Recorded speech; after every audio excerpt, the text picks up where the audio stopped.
इसका मतलब वो एक शातिर अपराधी है जिसने सोच समझ के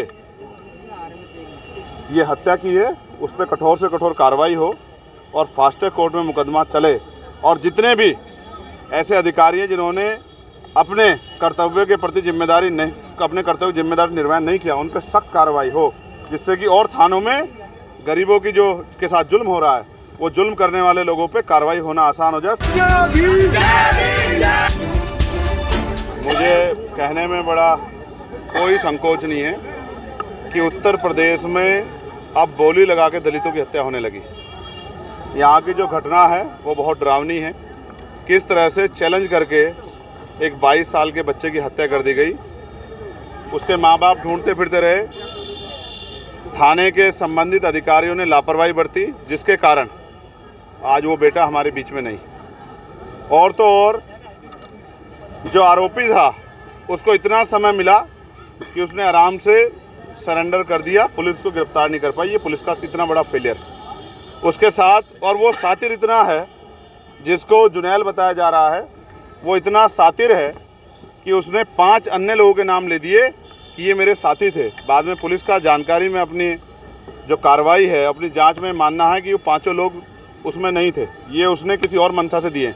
इसका मतलब वो एक सातिर अपराधी है जिसने सोच समझ के ये हत्या की है। उस पर कठोर से कठोर कार्रवाई हो और फास्ट ट्रैक कोर्ट में मुकदमा चले और जितने भी ऐसे अधिकारी हैं जिन्होंने अपने कर्तव्य के प्रति अपने कर्तव्य जिम्मेदारी निर्वहन नहीं किया, उन पर सख्त कार्रवाई हो, जिससे कि और थानों में गरीबों की जो के साथ जुल्म हो रहा है वो जुल्म करने वाले लोगों पे कार्रवाई होना आसान हो जाए। सभी अधिकारियों को इसकी संदेश जाए।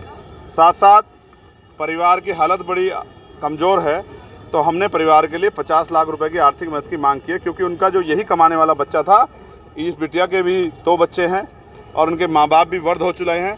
इनके लिए भी हमने मांग की है और एक सरकारी नौकरी की हमने मांग की है, परिवार की सुरक्षा की।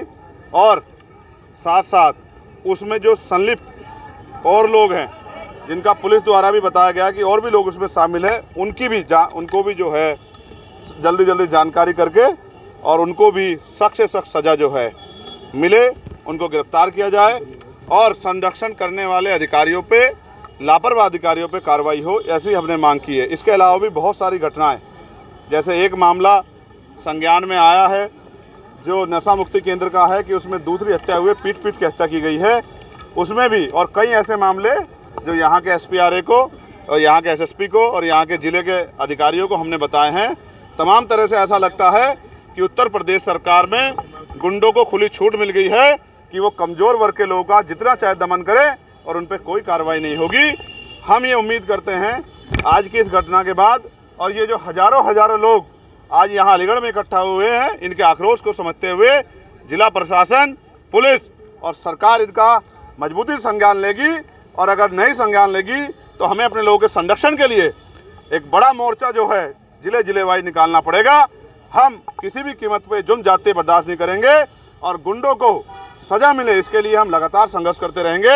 हमारी ये मांग भी है कि लापरवाह अधिकारियों को चार्ज ना दिया जाए, गैर जिम्मेदार अधिकारियों को किसी भी कीमत से चार्ज ना दिया जाए और गुंडों की मदद करने वाले अधिकारियों पे मुकदमे दर्ज करके कार्रवाई की जाए। तब जाके मैं लोकसभा में भी और लोकसभा के बाहर भी आपको आश्वस्त करता हूं कि उत्तर प्रदेश के और देश के दलित, पिछड़े, मुसलमान, आदिवासी, तमाम महिलाओं, किसानों, मजदूरों के मुद्दों को बड़ी मुखरता से हम पार्लियामेंट के अंदर भी और पार्लियामेंट के बाहर सड़क पे भी मजबूती से उठाएंगे और गुंडागर्दी करने वाले लोगों को किसी भी तरह के संरक्षण के बावजूद भी उनकी सही जगह भेजने के लिए पुरजोर ताकत से आंदोलन करेंगे, संघर्ष करेंगे। भले ही हम लोकसभा के सदस्य बन गए हों, लेकिन हम सड़क की संघर्ष का रास्ता नहीं छोड़ेंगे, क्योंकि जब सत्ता तानाशाह हो जाएगी या सत्ता अहंकारी हो जाएगी तो सड़क का रास्ता ही गरीबों के न्याय के दरवाजे खोलेगी, ऐसा मेरा मानना है। भरोसा प्रशासन ने दिया, उसे आप आश्वस्त हैं धरना खत्म हो जाएगा क्या? देखिए, पीड़ित परिवार, देखिए एक प्रोसीजर है और हमने प्रशासन से बात की है, वो कुर्सी पे हैं, ऑन चेयर होने के कारण उन्हीं को काम करना है। हम उनको पर्याप्त समय दे रहे हैं और हमने अपने लोगों को भी कह दिया है कि अगर इसके बावजूद भी लीपापोती हुई या हमारी बात को नहीं माना गया तो फिर हम किसी भी कीमत पर पीछे नहीं हटेंगे। इस बार जो आंदोलन होगा वो अनिश्चितकालीन होगा और सबकी जानकारी में होगा, और वो आंदोलन पार्क में नहीं होगा, वो जिला मुख्यालय पे होगा। और डीएम साहब भी हमारे बराबर में वहीं बैठेंगे धूम में, जहां हमारा पीड़ित परिवार बैठेगा। अगर हमारे पीड़ित परिवार के आंसू निकलेंगे तो यहाँ के अधिकारियों का पसीना भी वहीं छूटेगा। इस बात का भी हम आश्वासन देते हैं। संबोधन में मैं